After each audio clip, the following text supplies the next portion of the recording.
Hello students, once again welcome to Exort education, जो है कामयाबी का सही रास्ता।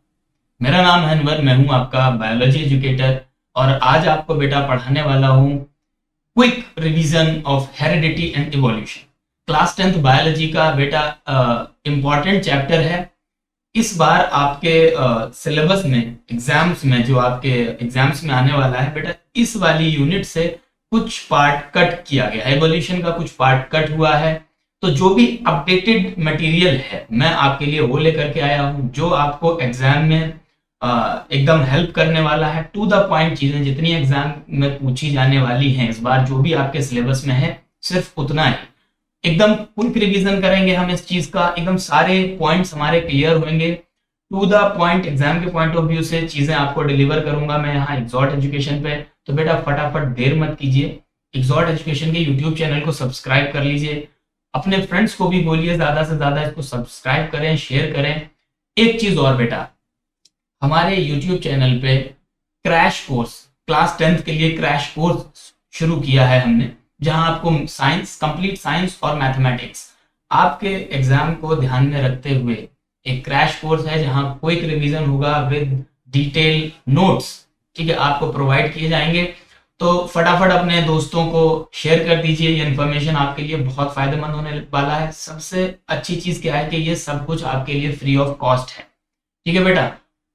ज्वाइन कर लीजिए हमारा टेलीग्राम चैनल, वहां आपको सारी इंफॉर्मेशन मिल जाएगी। डिस्क्रिप्शन में नीचे लिंक दिया हुआ है, टेलीग्राम चैनल का नाम भी दिया हुआ है, ठीक बेटा। Coming back to our topic, heredity and evolution. एकदम देखो, आप पढ़ा है आपने सारा कुछ, ठीक है। डिटेल वीडियोस भी हमारे चैनल पे अवेलेबल है, वहां भी आप जाकर के देखेंगे। लेकिन अभी जो एग्जाम्स के पॉइंट ऑफ व्यू से बहुत जरूरी चीजें हैं, उसका क्विक रिवीजन करेंगे हम यहाँ पर फटाफट, ठीक है। फटाफट हम अपने टॉपिक पर आते हैं बेटा। Heredity, what is heredity? सबसे बेसिक चीज जो भी आप पढ़ने बैठते हो कि व्हाट इज, ठीक है, क्या है, जो भी टॉपिक है वो क्या है। What is heredity? हेरिडिटी क्या है?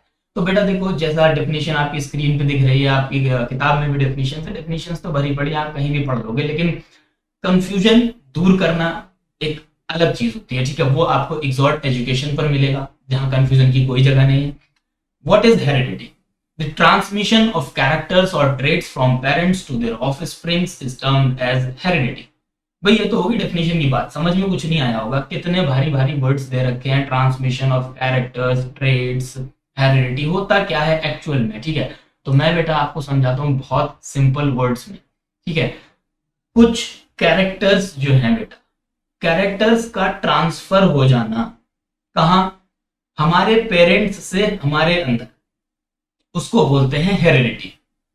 और सिंपल बताऊं भाई, देखो फॉर एन एग्जांपल, बहुत सारे कैरेक्टर्स ऐसे होते हैं जो आपके आपके पेरेंट्स से मैच करते हैं, ठीक है। जैसे क्या हो गया, आई का कलर हो गया, स्किन का कॉम्प्लेक्शन हो गया, बालों का कलर हो गया, हाइट हो गई, ठीक है। ये सारे कुछ कैरेक्टर्स हैं जो आपके आपके पेरेंट्स से मैच करते हैं, ठीक है।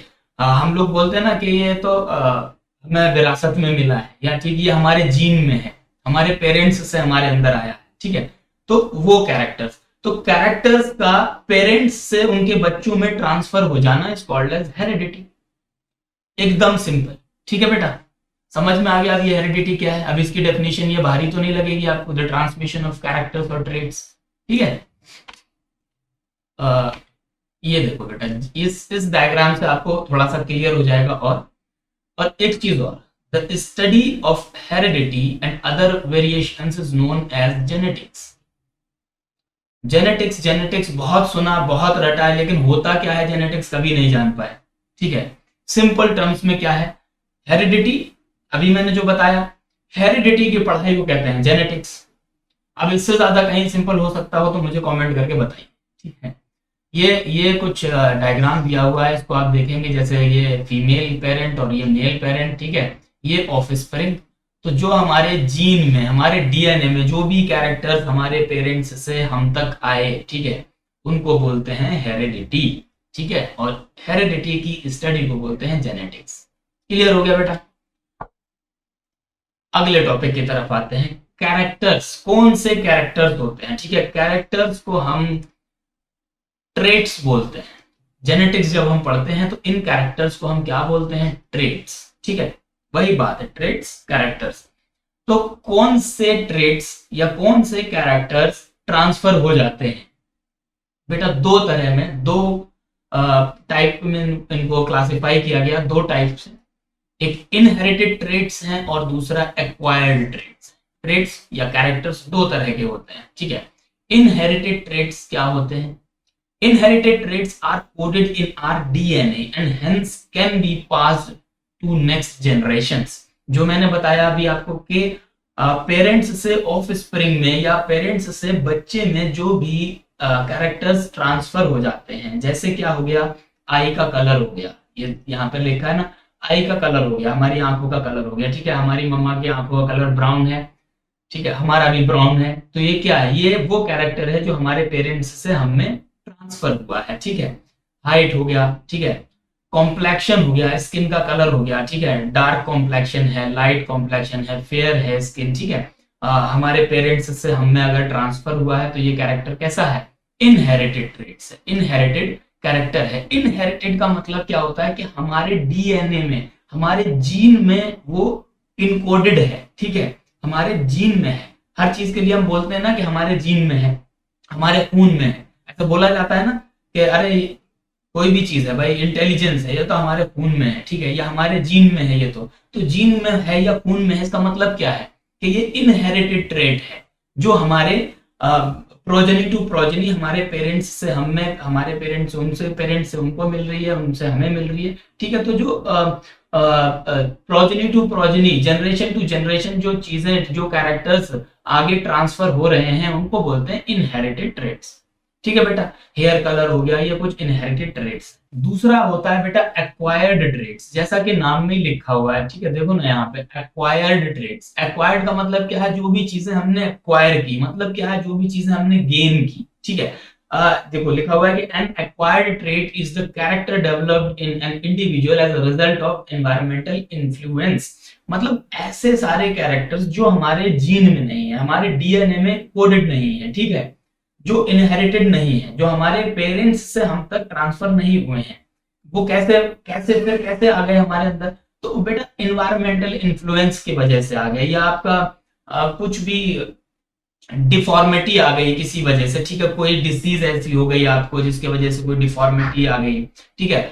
चिकन पॉक्स हो जाते हैं तो चिकन पॉक्स के बाद में क्या है कि स्किन पे गड्ढे गड्ढे, ब्लैक कलर के गड्ढे गड्ढे रह जाते हैं, ठीक है। तो वो क्या है? वो किसी डिसीज की वजह से आपके अंदर कुछ ऐसे कैरेक्टर्स आ गए, जैसे जिसका एग्जांपल क्या है यहाँ पर देखिए, कोई भी स्कार है, ठीक है, हमारी बॉडी पे कोई भी स्कार लग गया, ठीक है, कोई कट लग गया, कोई एक्सीडेंट हो गया था तो हाथ पैर किसी का, किसी को हाथ लूज हो गया किसी का, ठीक है। तो ये सारी चीजें क्या है? या जो यहाँ पर एक और एग्जांपल देखो, बड़ा अच्छा सा लगा, पिंक हेयर है, मतलब अगर हमने अपने बालों को डाई करवा लिया, कलर के थ्रू अपने बालों का कलर चेंज कर लिया, तो बेटा वो इनहेरिटेड ट्रेट नहीं है, वो आपके बच्चों में कैरी नहीं होगी, ठीक है।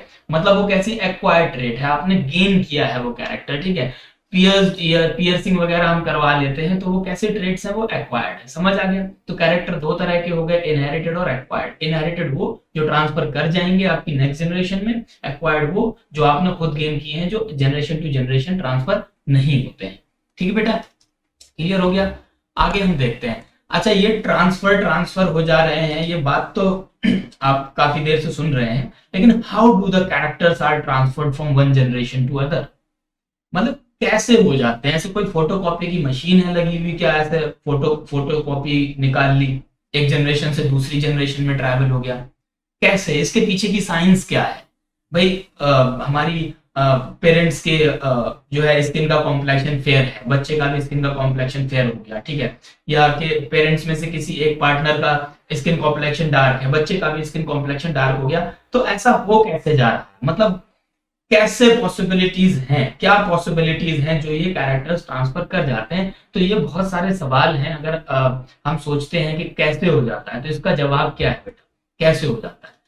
तो देखो यहाँ पर ये जो लॉजिक है, ये ट्रांसफर ऑफ ट्रेट्स वाला जो लॉजिक है, ये चीजें ट्रांसफर हो रही है, कैरेक्टर्स, सॉरी चीजें नहीं, कैरेक्टर्स जो है ट्रांसफर हो रहे हैं पेरेंट्स से बच्चों में। ये जो लॉजिक है, ये किसने क्लियर किया? Gregor Mendel. एक साइंटिस्ट है बेटा ग्रेगर मेंडल, ठीक है, ग्रेगर जोहान मेंडल पूरा नाम है इनका, यहाँ पे बीच में ग्रेगर जोहान मेंडल, ठीक है। इनको हम फादर ऑफ इनहेरिटेंस भी बोलते हैं। एक चीज और बेटा यहाँ पे मैं आपको क्लियर कर दूं, पीछे मैं बताना भूल गया कि इनहेरिटेंस ये एक वर्ड है, आप कंफ्यूज मत होना। हेरिडिटी, अभी हेरिडिटी पढ़ा ना हमने कि transfer of characters from their parents to their offsprings is called as heredity. Heredity is also known as inheritance. Clear?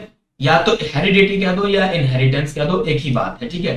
तो फादर ऑफ इनहेरिटेंस ये क्वेश्चन आता है एग्जाम्स में, पूछ लिया जाता है बेटा, एमसीक्यू टाइप में पूछ लिया जाएगा, शॉर्ट आंसर्स में पूछ लिया जाएगा आपसे, लेकिन ये क्वेश्चन बहुत बार आया है पहले भी, तो यहाँ पर हमें इस चीज को ध्यान देना है, याद रखना है। फादर ऑफ इनहेरिटेंस आपसे पूछता है तो क्या है? ग्रेगर जॉन मेंडल, ठीक है, ग्रेगर जोहान मेंडल। मेंडल साहब ने क्या किया? ये लॉजिक क्लियर किया। कौन सा लॉजिक? कि कैसे ट्रेड्स जो है ट्रांसफर कर जाती हैं from one generation to another, ठीक है। देखते हैं बेटा कैसे क्लियर किया इन्होंने। ये कुछ एक फिगर आपको दिख रहा है, यहाँ पे इमेज दिख रही है, किस चीज की इमेज है बेटा? ये लिखा हुआ है पाइसम सटाइवम। ये क्या नाम है? ठीक है, इमेज तो मटर की दिख रही है, लेकिन लिखा क्या है ये पाइसम सटाइवम? तो बेटा ये इसका साइंटिफिक नाम है, साइंटिफिक नेम है इसका मटर का, ठीक है। साइंटिफिक नेम है इसका पी प्लांट का, पी मटर, ठीक है। ये जो आपको इमेज दिख रही है यहाँ पे मटर, तो यहाँ पे क्या लॉजिक है भाई? मटर का क्या लॉजिक है? तो देखो, जो ये ट्रांसफर ऑफ ट्रेड्स, जो ये लॉजिक समझाया मेंडल साहब ने, उन्होंने क्या किया? ये लॉजिक समझने के लिए उन्होंने जो अपनी स्टडी की, जो रिसर्च की, वो किस पे की? पी प्लांट पे की उन्होंने, पाइसम सटाइवम, ठीक है। पी प्लांट, मटर का पौधा लिया, मटर के पौधे में जनरेशन टू जनरेशन जिस तरह से कैरेक्टर्स या ट्रेट्स ट्रांसफर हो रहे थे, तो मटर के पौधे पर स्टडी की। अब आप कहोगे सर यहाँ पे ह्यूमन पे क्यों नहीं स्टडी की, या किसी और चीज पे क्यों नहीं स्टडी की? भाई मटर के पौधे को लेने की क्या जरूरत थी? तो बेटा देखो, यहाँ पे कुछ इसके एडवांटेज है कि मटर का पौधा ही क्यों चुना, ठीक है। एक तो इसकी लाइफ साइकिल जो होती है वो शॉर्ट होती है। शॉर्ट लाइफ साइकिल से क्या मतलब है? मतलब लाइफ साइकिल छोटी होती है तो हम क्या है कि इसकी बहुत सारी जनरेशन हम देख पाएंगे, ठीक है। अभी मान लो ह्यूमन पर रिसर्च करने लगते तो एक जनरेशन से दूसरी जनरेशन में कैरेक्टर्स ट्रांसफर होते हैं। भाई ह्यूमन की एज 100 ईयर, भाई 100 ईयर्स के बाद क्या कैरेक्टर ट्रांसफर हुए, साइंटिस्ट खुद नहीं बचते देखने के लिए, ठीक है। तो ये लॉजिक है कि मटर का पौधा लिया क्योंकि इसकी शॉर्ट लाइफ साइकिल होती है, मतलब एक से ज्यादा जनरेशन हम एक टाइम पीरियड में देख सकते हैं उसकी, ठीक है।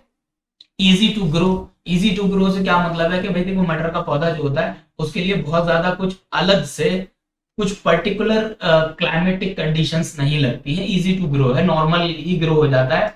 इसीलिए मेंडल साहब ने मटर के पौधे को अपने घर के गार्डन में ही ग्रो करा लिया था और वहीं पर स्टडी की थी, तो इजी टू ग्रो था, इसलिए मटर का पौधा चूज किया। और सबसे बड़ा जो एक पॉइंट है कि क्यों मटर का पौधा ही चूज किया, it had 7 pairs of contrasting characters, मतलब 7 पेयर्स ऑफ कंट्रास्टिंग कैरेक्टर्स होते हैं मटर के पौधे में। इससे क्या है कि ज्यादा से ज्यादा कैरेक्टर्स को जनरेशन टू जनरेशन स्टडी करने का बहुत एडवांटेज मिला, ठीक है।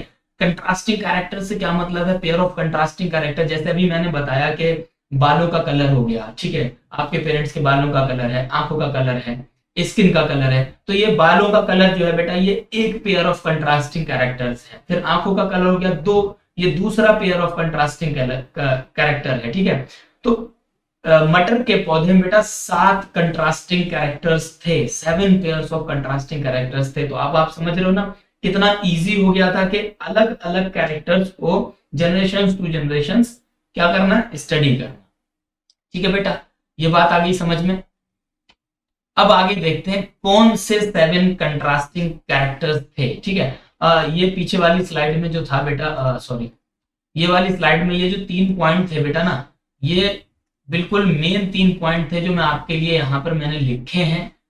अगर एग्जाम में क्वेश्चन पूछ लिया जाता है कि what are the advantage of pea plants, over other plants, या पी प्लांट ही क्यों चूज किया, या पी प्लांट के क्या एडवांटेज थे जो मेंडल साहब ने ये प्लांट लिया। ठीक है, तो ये तीन जो मेन पॉइंट्स थे, ठीक है, ये आपको ध्यान में रखने हैं।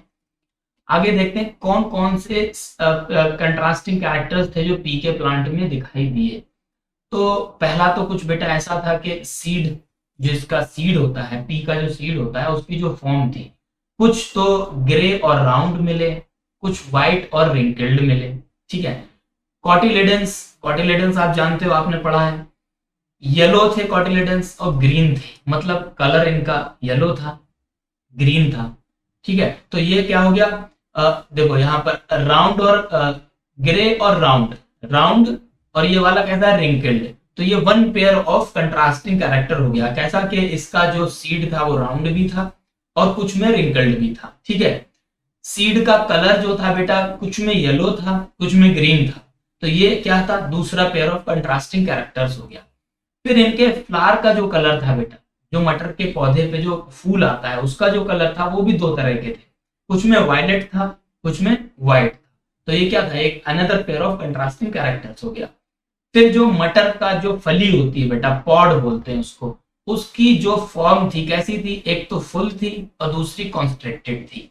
फुल कैसी थी, जब आप मटर होती है नॉर्मल, कॉन्स्ट्रिक्टेड ऐसी कुछ थोड़ी सी इस तरह से, मटर की जो फली होती है उसकी शेप कुछ इस तरह से थी, कॉन्स्ट्रिक्टेड। ठीक है, तो ये another pair of contrasting characters. अब इसी फली के भी कलर्स दो तरह के थे, एक येलो और एक green, another pair of contrasting characters. ठीक है, स्टेम में कुछ था बेटा, स्टेम में जो था, जो फूल की जो पोजीशन थी जहां पर फ्लावर आ रहे थे, तो ठीक है, एक्सियल एक्सियल पोजीशन थी बेटा। ठीक है, बिल्कुल एक्सिस पे थे, कुछ प्लांट्स में एकदम एक्सियल पोजीशन थी, मतलब जहां से ब्रांचेस फूट रही थी, ठीक है, वहीं पर क्या था, नया फूल निकल रहा था, वहीं से पूरी फली निकल रही थी। ठीक है, कुछ प्लांट्स में ऐसा देखने को मिला कि बेटा टर्मिनल पॉड्स थे, जो फली थी बिल्कुल पूरा प्लांट पूरा ग्रो हो गया उसके टर्मिनल पे, ठीक है, उसके टर्मिनस पे लगी हुई थी, जहां पर एंड हो रहा है वहां पर फूल आ रहे थे और वहां पर फली निकल रही थी। तो this is the another pair of contrasting character. ठीक है, स्टेम का साइज बेटा, कुछ लॉन्ग थे, मतलब स्टेम का साइज मतलब जो पौधे का साइज था, कुछ तो लॉन्ग थे, 6 से 7 फीट तक के प्लांट देखने को मिले। कुछ बेटा शॉर्ट थे, जिनपे जो मतलब शॉर्ट थे उसके बाद भी रिप्रोड्यूस कर जा रहे थे नेक्स्ट जनरेशन। तो ये कितने इतने शॉर्ट थे, 1 से आधा फीट, 1 फीट, 1.5 फीट के प्लांट्स थे, और 5 से 6 फीट, 7 फीट तक के भी प्लांट्स थे। तो this is the another pair of contrasting characters. तो इतने सारे 1 2 3 4 5 6 7 पेयर्स ऑफ कंट्रास्टिंग कैरेक्टर्स थे। इसी वजह से पी प्लांट को लिया गया और इसी पे मेंडल साहब ने अपने गार्डन में इनको उगाया, उन पे स्टडी की। ठीक है, अब स्टडी करके क्या निकाला, इसका लॉजिक क्या निकला, ये तो अभी तो बात हो रही है कि क्यों इन्होंने मटर के पौधे पे स्टडी की। लॉजिक तो ये था ना कि कैसे कैसे एक जनरेशन से दूसरे जनरेशन में ट्रांसफर हो जा रहे हैं क्या चीज, ट्रेड्स। ठीक है, फटाफट देखते हैं बेटा। ट्रेड भी दो तरह के थे, ये देख लो फटाफट। एक तो था डोमिनेंट ट्रेड और एक है रिसेसिव ट्रेड। ठीक है बेटा, डोमिनेंट ट्रेड क्या है, फटाफट समझो आप। डोमिनेंट नाम है उसका, डोमिनेंट मतलब प्रभावशाली, जो ज्यादा प्रभावशाली कैरेक्टर था, और दूसरा कैरेक्टर था रिसेसिव था। ठीक है, रिसेसिव था मतलब डोमिनेंट नहीं था, थोड़ा सा कम प्रभावशाली था। तो दो तरह के कैरेक्टर्स मिले। अब जैसे जैसे यहाँ पर देख लो आप, वायलेट और व्हाइट, ये दो तरह के फूल थे, फ्लावर का कलर था व्हाइट और वायलेट। ठीक है, अब कलर के बेसिस पे अगर आप देखो तो कौन सा कलर ज्यादा प्रभावशाली है, डोमिनेंट कौन सा है इसमें से, ऑफ कोर्स वायलेट। भाई एक जगह व्हाइट रखा है, एक जगह वायलेट रखा है, तो वायलेट क्या है, डोमिनेंट है। तो इसलिए हम वायलेट को बोलेंगे डोमिनेंट ट्रेट, व्हाइट को बोलेंगे रिसेसिव ट्रेट। ठीक है, समझ आ गया। जैसे पौधे का जो साइज था, एक तो 5-7 फुट का है और एक आधे ही फुट का पौधा है, तो बेटा कौन सा ज्यादा प्रभावशाली, कौन सा ज्यादा डोमिनेंट है, ऑफ कोर्स बड़ा वाला लॉन्ग जिसके 5 से 7 फुट की है वो ज्यादा डोमिनेंट है, ज्यादा प्रभावशाली है। तो इसी तरह से दो ट्रेट होती हैं। ठीक है बेटा, एक डोमिनेंट एक रेसेसिव। ठीक है बेटा, रेसेसिव डोमिनेंट ट्रेट क्या होता है, अपने आप को एक्सप्रेस करती है अगले जनरेशन। ठीक है, आगे बात समझ में, जो ट्रेट डोमिनेंट होती है वो अपने आप को नेक्स्ट जनरेशन में ट्रांसफर करती है, एक्सप्रेस करती है। जो डोमिनेंट ट्रेट है वो नेक्स्ट जनरेशन में देखने को मिलेगी। जो रेसेसिव ट्रेट है बेटा वो अगले जनरेशन में नहीं देखने को मिलेगी जब तक कोई डोमिनेंट ट्रेट उसके साथ नहीं है। अगर मान लीजिए कोई डोमिनेंट ट्रेट नहीं है, मान लिया प्लांट का जो साइज है वो शॉर्ट है, शॉर्ट शॉर्ट, ठीक है, दो में क्रॉस जो किया मतलब दोनों शॉर्ट ही हैं। शॉर्ट है मतलब क्या है कि डोमिनेंट वाली ट्रेट इधर अभी नहीं है, लॉन्ग वाला डोमिनेंट है लेकिन डोमिनेंट का एब्सेंस है, तो शॉर्ट वाला नेक्स्ट जनरेशन में कैरी हो जाएगा। रेसेसिव ट्रेट अगले जनरेशन में कब ट्रांसफर होती है? जब डोमिनेंट ट्रेट एब्सेंट होती है। सिंपल सी बात, ठीक है बेटा, आगे बात समझ में? ठीक है, इतना आपने देखा। आगे देखते हैं कुछ और, कुछ टर्म्स हैं जो आपको अभी पढ़ते आप जब चैप्टर पढ़ोगे तो ये कुछ टर्म्स हैं जो आपको पता होने चाहिए, तो इनको रिमाइंड कर लेते हैं। पहला टर्म है allele. Allele, what is an allele? An allele is an alternative form of gene. भाई देखो, जीन का एक अल्टरनेटिव फॉर्म है। अल्टरनेटिव फॉर्म का मतलब क्या है? मतलब हमने अपने समझने के लिए, ठीक है, ऐसे आप जीन, जीन है भाई, जीन में इंफॉर्मेशन इनकोडेड है, मैंने बताया ना, और जीन से ही इंफॉर्मेशन नेक्स्ट जनरेशन में ट्रांसफर हो जा रही है।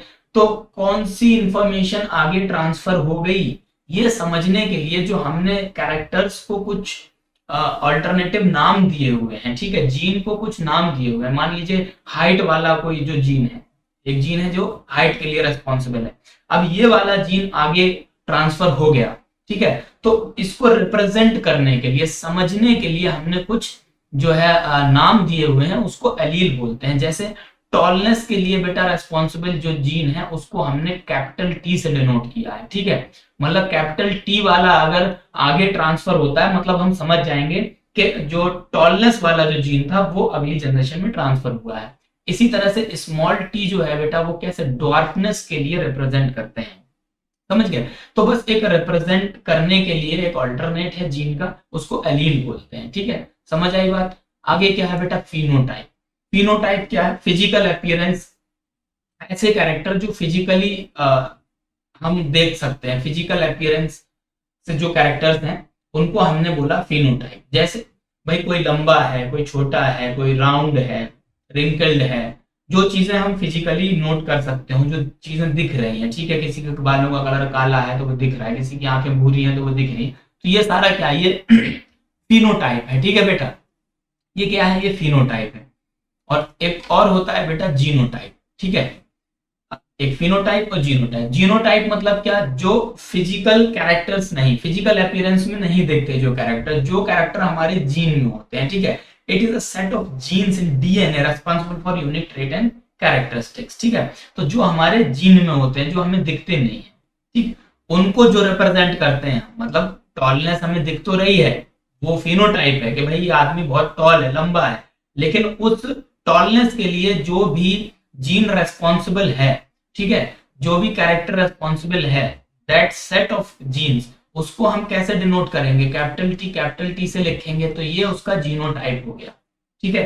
कोई बहुत टॉल है, ये तो उसका फिनोटाइप हो गया कि वो टॉल है, ठीक है। जीनोटाइप क्या है? क्या जो हमने एलील बना रखे हैं ना, कैपिटल टी टॉलनेस के लिए है तो कैपिटल टी लिखेंगे हम वहां पर, ठीक है बेटा, आ गया समझ में? ओके, दो दो टर्म और हैं इसके साथ में, होमोजाइगस और हेट्रोजाइगस, ठीक बेटा। होमोजाइगस क्या होता है? सिमिलर एलील, एक ही तरह के एलील है, होमोजाइगस बोलते हैं। हेट्रोजाइगस डिफरेंट तरह के एलील हैं, उसको हेट्रोजाइगस बोलते हैं। देख रहे हो यहाँ पर, आप देख पा रहे हो एक ही तरह के एलील है, एलील मैंने बता दिया, मतलब कैपिटल टी है या तो स्मॉल टी है, एक ही तरह के एलील है तो होमोजाइगस बोल दिया उसको। और कैपिटल टी स्मॉल टी, ठीक है, तो दो अलग अलग टाइप के एलील हो गए, तो मतलब इसको हमने क्या बोल दिया? हेट्रोजाइगस, ठीक है। तो ये बेटा कुछ पॉइंट थे जो आपको याद रखने थे, ठीक है। जब भी हम पढ़ेंगे अब इन्हीं का यूज करेंगे आगे, तो आपको कुछ कंफ्यूजन ना हो, बस कंफ्यूजन की कोई जगह नहीं, इसीलिए बिल्कुल एकदम अच्छे तरह से नोट्स आपके लिए लेकर के आया हूँ, ठीक है बेटा। अब फटाफट इतना आपको ये सारे टर्म्स हम समझ में आ गए। अब देखते हैं कैसे कैसे ये सारे कैरेक्टर्स जो हैं वो अगले जनरेशन में ट्रांसफर हो रहे हैं, ठीक है, फटाफट देखते हैं। मेंडल साहब ने एक मोनो हाइब्रिड क्रॉस से ये सारी चीजें समझाई, जिसको हम बोलते हैं सिंगल ट्रेट, ठीक है, mono hybrid cross. Mono hybrid मतलब, मोनो हाइब्रिड एक तरह का क्रॉस, सिंगल ट्रेट से जो क्रॉस लिया गया उसको बोलते हैं मोनो हाइब्रिड। एक ही तरह की ट्रेट मतलब एक ही तरह का कैरेक्टर लिया गया। ठीक है। F1 जनरेशन सबसे पहले एक ही तरह का कैरेक्टर लिया गया, एक ही तरह का कैसा बेटा, कैपिटल टी कैपिटल टी, ठीक है। दूसरा कैसा लिया, स्मॉल टी स्मॉल टी, ठीक है। होमोजाइगस है ये भाई, ये होमोजाइगस है, प्योर टॉल है, प्योर शॉर्ट है, ठीक है, होमोजाइगस है। एक ही तरह के ट्रेट लिए, मतलब टॉलनेस साइज की बात हो रही है, टॉलनेस ड्वार्फनेस एक ही तरह के ट्रेट लिए, और इनमें जब क्रॉस करवाया बेटा, ठीक है, क्रॉस कैसे होता है, एक ये इसका इससे क्रॉस हुआ, ठीक है, इसका इससे क्रॉस हो गया, यहां इससे क्रॉस बना, और यहां जो है इससे क्रॉस हो गया। अब इससे अगर इसका क्रॉस हुआ तो अगली जनरेशन में, ठीक है, ये मान लो पेरेंट्स हैं बेटा, ठीक है, F1 जनरेशन बोलते हैं, ये पेरेंट्स हैं F1 जनरेशन में। अब ये जो क्रॉस हुआ आपस में, तो जब ये डिफरेंट डिफरेंट एलील्स का क्रॉस हुआ आपस में, तो नेक्स्ट जनरेशन में F2 जनरेशन में क्या देखने को मिलेगा बेटा, कैपिटल टी, सॉरी देखो कैपिटल टी और स्मॉल टी।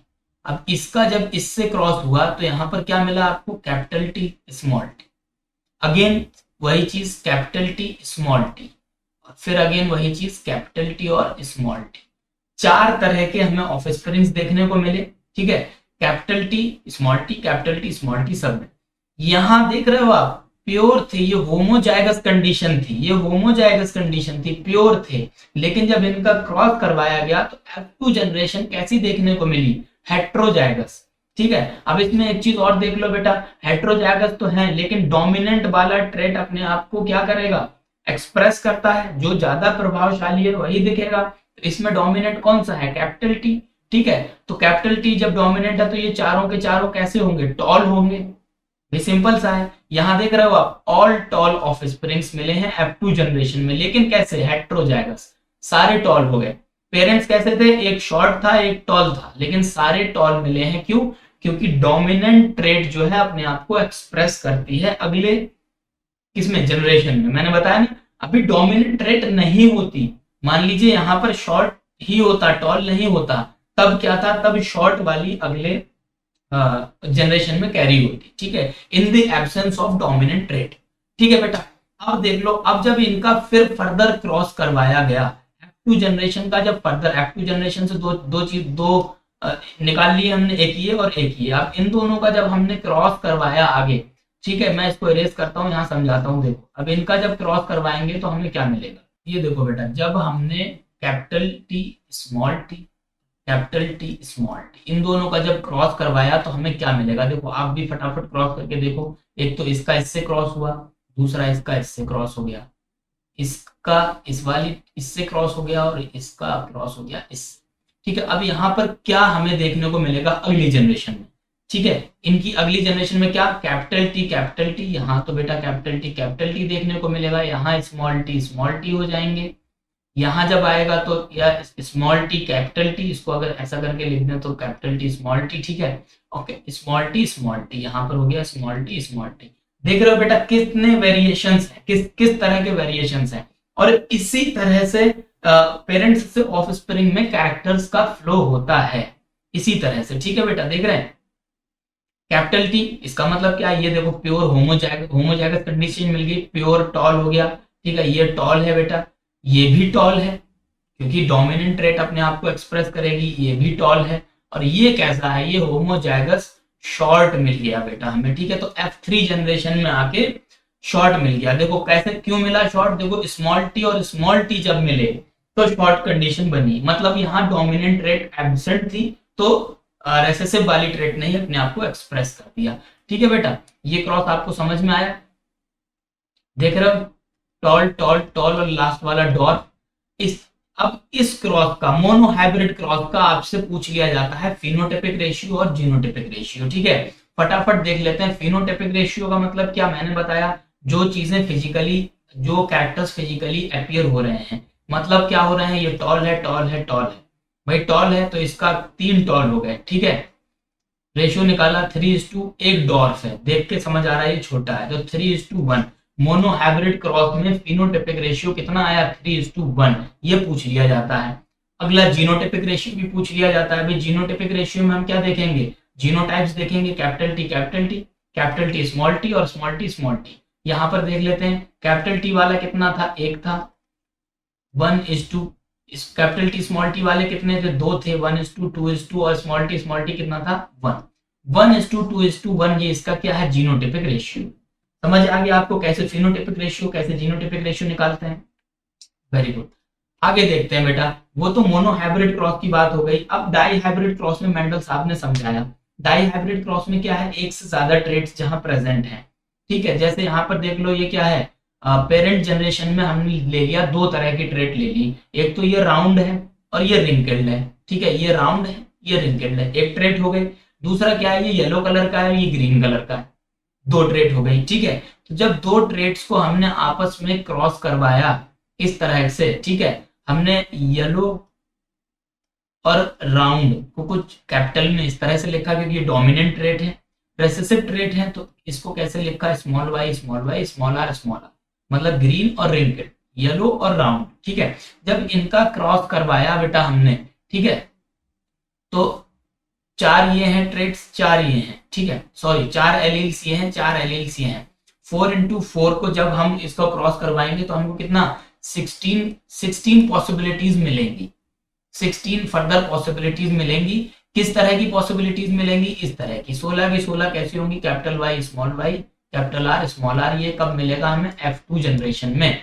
ठीक है बेटा, अब जब इन F2 जनरेशन में बेटा हम क्रॉस करवाएंगे small Y capital R small R, और इनका जब हम करवाएंगे क्रॉस इन दोनों का, फिर फर्दर 16 पॉसिबिलिटीज मिलेंगी F3 जनरेशन में, लेकिन कैसी मिलेंगी, वो डिफरेंट होंगी। ठीक है, उसको समझाने के लिए ये जो आपके सामने बना हुआ है बेटा, स्क्वायर बना रखा है एक, ये जो स्क्वायर बना रखा है बेटा, ये पूरा, इसको हम बोलते हैं क्या, प्यूनेट स्क्वायर, प्यूनेट स्क्वायर। ठीक है बेटा, इसको बोलते हैं प्यूनेट स्क्वायर, समझ रहे हो। तो बेटा इसका जब हमने क्रॉस करवाया, इससे किससे क्रॉस करवाया, सेम इसी चीज से, तो हमें ये 16 पॉसिबिलिटीज मिली कुछ इस तरह की। ठीक है, ये आप देख लेना, आप करके देख लेना, आपको भी पता है कैसे करते हैं, अभी मैंने सिखा दिया। लेकिन इसमें पॉसिबिलिटीज क्या मिली, ये देखो आप, इनका फिनोटाइपिक रेशियो देखो, क्या क्या पॉसिबिलिटीज थी। राउंड येलो, कुछ हमें राउंड और येलो मिले, ठीक है, ये वाले राउंड और येलो मिले। 9 ऐसे मिले जो राउंड और येलो थे, 3 ऐसे मिले जो रिंकल्ड और येलो थे, 3 ऐसे मिले जो राउंड थे और ग्रीन थे, और एक ऐसा मिला जो रिंकल्ड था और ग्रीन था। ठीक है, तो इनका फिनोटाइपिक रेशियो 9:3:3:1 हो गया। और ये फिनोटाइपिक रेशियो आप याद कर लेना, डाई हाइब्रिड क्रॉस की F3 जनरेशन का फिनोटाइपिक रेशियो 9:3:3:1 ही होता है, ये बदलता नहीं। ठीक है, और इसका जीनोटाइपिक रेशियो नहीं होगा। ठीक है, बहुत लिखते चले जाएंगे, इसका जीनोटाइपिक रेशियो नहीं, आप ये समझिए आपके सिलेबस में कि इसका जीनोटाइपिक रेशियो नहीं होगा, आपसे नहीं पूछा जाएगा। डाई हाइब्रिड क्रॉस का अगर फिनोटाइपिक रेशियो पूछ लिया जाता है तो क्या है, 9:3:3:1। आप यहां से कैलकुलेट कर सकते हैं, अपने आप क्रॉस करवा सकते हैं। ठीक है, समझ आ गई है सारी बात। आगे देखते हैं, अब इन्हीं सब बातों पे मेंडल्स के 3 प्रिंसिपल हैं जहां से बेटा क्वेश्चन आ जाते हैं। मेंडल ने 3 लॉ दिए। सबसे पहला क्या है, law of dominance, some alleles are dominant cover up the recessive allele, जो मैंने बताया वही बात। ठीक है, इसको हम लॉ ऑफ डोमिनेंस बोलते हैं कि कुछ एलील्स होते हैं वो डोमिनेंट होते हैं, प्रभावशाली होते हैं, और रिसेसिव एलील्स को कवर अप कर लेते हैं। ठीक है, मतलब क्या, डोमिनेंट वाले ही एक्सप्रेस होते हैं। अगला है law of segregation. Law of segregation क्या है कि an organism has 2 alleles of each gene but they can only pass 1। ठीक है, यहां पर देखा था ना आपने, कैपिटल टी और स्मॉल टी, या कैपिटल टी, 2 एलील है ना, हर किसी के पास, हर ऑर्गेनिजम्स के पास 2 एलील होते हैं। लेकिन अगली जनरेशन में ये वाला एक ये पास कर रहा है और एक ये पास कर रहा है। ऐसा नहीं है कि यहाँ पे ये दोनों पास कर दिए इसने उठा के, नहीं ना, जब क्रॉस करवाया तो बताया ना, एक यहाँ से एलील आया और एक यहाँ से एलील आया, एक यहाँ से आ रहा है, एक यहाँ से। तो ये जो एक एक का पास होना है, नेक्स्ट जनरेशन में सिर्फ एक एलील पास होता है, इसको बोलते हैं लॉ ऑफ सेग्रीगेशन। ठीक है, तीसरा है law of independent assortment. What do you mean by independent assortment? ऐसे सुनने में तो भारी लग रहा है, लेकिन अभी बताता हूँ, बहुत इजी है। इंडिपेंडेंट असॉर्टमेंट का मतलब क्या है कि gene found on separate chromosomes are inherited independently of each other. जैसे बेटा यहाँ पर फिर देख लो आप, कैपिटल टी है, स्मॉल टी है, कैपिटल टी है, कुछ भी है, ठीक है, मतलब क्या है कि ये जो जीन है दे आर इंडिपेंडेंट, ये अपने आप में इंडिपेंडेंट है आगे आगे जो एलील भेजने के लिए, ठीक है। जैसे इसने कैपिटल टी आगे भेजा यहाँ पर, तो ऐसा नहीं है कि भाई मैंने कैपिटल टी भेजा तो इस वाले को भी जरूरी है कि ये कैपिटल टी ही भेजे। भाई अगर इसके पास स्मॉल टी होता तो ये स्मॉल टी भेज देता। ये अपने आप में इंडिपेंडेंट है कि आगे क्या भेजना है, ठीक है। तो इसी को बोलते हैं लॉ ऑफ इंडिपेंडेंट असॉर्टमेंट। ऐसा नहीं है कि मैंने स्मॉल टी भेजा तो तू भी स्मॉल टी भेज, ठीक है, या मैंने ये वाला एलील भेजा है तो तू भी ये वाला भेज। भाई यहाँ से कुछ भी एक उठ के आ जाएगा, स्मॉल टी यहाँ से आ जाएगा, यहाँ से आ जाएगा कैपिटल टी, ठीक है। तो ये क्या है, इंडिपेंडेंट है आगे की जनरेशन में कोई सा भी एलील ट्रांसफर करने के लिए। इसी बात को बोला गया लॉ ऑफ इंडिपेंडेंट असॉर्टमेंट। इन तीन बातों पे मेंडल की स्टडी बेस्ड थी और इन्हीं तीन लॉ से मेंडल ने बताया कि कैसे हमारे कैसे हमारे कैरेक्टर्स आगे ट्रांसफर हो जाते हैं। क्लियर हो गया बेटा? फटाफट एक लास्ट चीज और देख लेते हैं जो आपकी बुक में दी है कि सेक्स डिटर्मिनेशन इन ह्यूमंस में कैसे सेक्स डिटरमाइन करते हैं। तो बेटा देखो, ह्यूमंस में 46 क्रोमोसोम्स होते हैं, ठीक है, ये बात आपको पता है, फिर से रिकॉल करवा रहा हूं। 23 पेयर्स, ठीक है, क्रोमोसोम्स हैं, 23 पेयर्स है, पेयर्स में होंगे सारे क्रोमोसोम, ठीक है। ऐसे एक्स वाई है, एक्स एक्स है, तो ये पेयर है, ठीक है, ये पेयर में होते हैं। 46 क्रोमोसोम्स है मतलब 23 पेयर है, जिसमें से 22 पेयर्स तो ऑटोसोम्स हैं और 1 पेयर क्या है, सेक्स क्रोमोसोम, ठीक है। 22 पेयर्स को ऑटोसोम्स बोलते हैं, जो एक पेयर है 23 में से उनको बोलते हैं सेक्स क्रोमोसोम्स। सेक्स क्रोमोसोम्स कौन से होते हैं बेटा? मेल के पास एक्स और वाई होता है, फीमेल के पास एक्स और एक्स होता है, ठीक है। अगर इस एक्स वाई और एक्स एक्स की हम सेल्फिंग करा के देखें, क्रॉस करा के देखें, तो यहां से बेटा जो मिलेगा, यहां से जो मिलेगा, जो ये पॉसिबिलिटीज बनेगी बेटा, क्या बनेगी भाई, यहां से एक एक्स आएगा, यहां से एक्स आ जाएगा, तो एक्स एक्स नया ऑफस्प्रिंग क्या बन जाएगा, बेबी गर्ल आ जाएगी। यहाँ से बाई आएगा, ठीक है, यहाँ से क्या आएगा, इसके पास तो दोनों एक्स ही हैं, तो यहाँ से एक्स आएगा, चाहे ये वाला है चाहे ये वाला है। तो कुल मिला के कहने का मतलब क्या है कि ये एक्स और वाई जो कौन है, ये मेल है, मेल के पास एक्स और वाई क्रोमोसोम्स होते हैं। तो सेक्स को डिटरमाइन कौन करता है, मतलब ऑफस्प्रिंग का सेक्स जो है उसको डिटरमाइन कौन करता है, मतलब ऑफस्प्रिंग का जेंडर क्या है, बच्चे के जेंडर को कौन डिटरमाइन करता है, मेल। ह्यूमन के केस में मेल जो है बच्चे के जेंडर को डिसाइड करता है, क्योंकि भाई मेल के पास ही दो तरह के गैमेट्स है ना, एक्स और वाई। फीमेल के पास तो एक्स ही एक्स है बेटा, वो चाहे ये वाला एक्स ले लो चाहे ये वाला एक्स ले लो, ठीक है। अगर मेल के पास से वाई वाला क्रोमोसोम्स आ गया तो क्या हो जाएगा, नया ऑफस्प्रिंग क्या, बेबी बॉय बनेगा, ठीक है। और अगर एक्स वाला क्रोमोसोम्स आ गया तो क्या बनेगा, बेबी गर्ल बनेगी, ठीक है। तो बस ये एक चीज थी जो समझने की थी कि ह्यूमन के केस में बच्चे का जेंडर या सेक्स कौन डिटरमाइन करता है, मेल पार्टनर, ठीक है। 46 क्रोमोसोम 23 पे, ये याद कर लेना बेटा, ये याद करने वाली बात है, ऑटोसोम्स और सेक्स क्रोमोसोम्स, ठीक है। एक pair of sex chromosomes, 22 pair of autosomes, ठीक है। ये बात हो गई बेटा आपकी, ये बात हो गई कंप्लीट, इतना आपके सिलेबस में आने वाला है। फटाफट से रिकॉल करवा दिया, सारा पढ़ा दिया मैंने। और अगर हमारा क्रैश कोर्स आप ज्वाइन कर लीजिए, वहां भी इसकी क्लास 1 शॉट हम फटाफट रिकॉल करवाएंगे क्रैश कोर्स में, फिर इसको दोबारा करवाएंगे। बाकी के सारे सब्जेक्ट की क्लासेस भी आपको क्रैश कोर्स में मिलने वाली है, तो बेटा बहुत फायदेमंद होने वाला है, फटाफट से ज्वाइन कर लो। अच्छा एक चीज और बता दूं कि इवोल्यूशन वाले पार्ट जो है वो कट हो गया है आपके सिलेबस में, स्पेशिएशन वगैरह जो होता था, होमोलोगस ऑर्गन्स, एनालोगस ऑर्गन्स, वो अगर आपको पढ़ना है इवोल्यूशन का पार्ट तो डिटेल वीडियो यूट्यूब चैनल पर अवेलेबल है, लिंक मैं डिस्क्रिप्शन में दे दूंगा, ठीक है। बाकी जितना कुछ जो ये 1 शॉट वीडियो थी, जितना कुछ बेटा एग्जाम्स में आपके जरूरी है आ रहा है, वो सिर्फ इतना ही है। बाकी आप बने रहिए हमारे चैनल पे, तो क्रैश कोर्स में भी मैं इसको दोबारा से अच्छी तरह से और कुछ और इंपॉर्टेंट क्वेश्चन के साथ ऐड करके आपको बताने वाला हूँ, ठीक है बेटा। Thank you.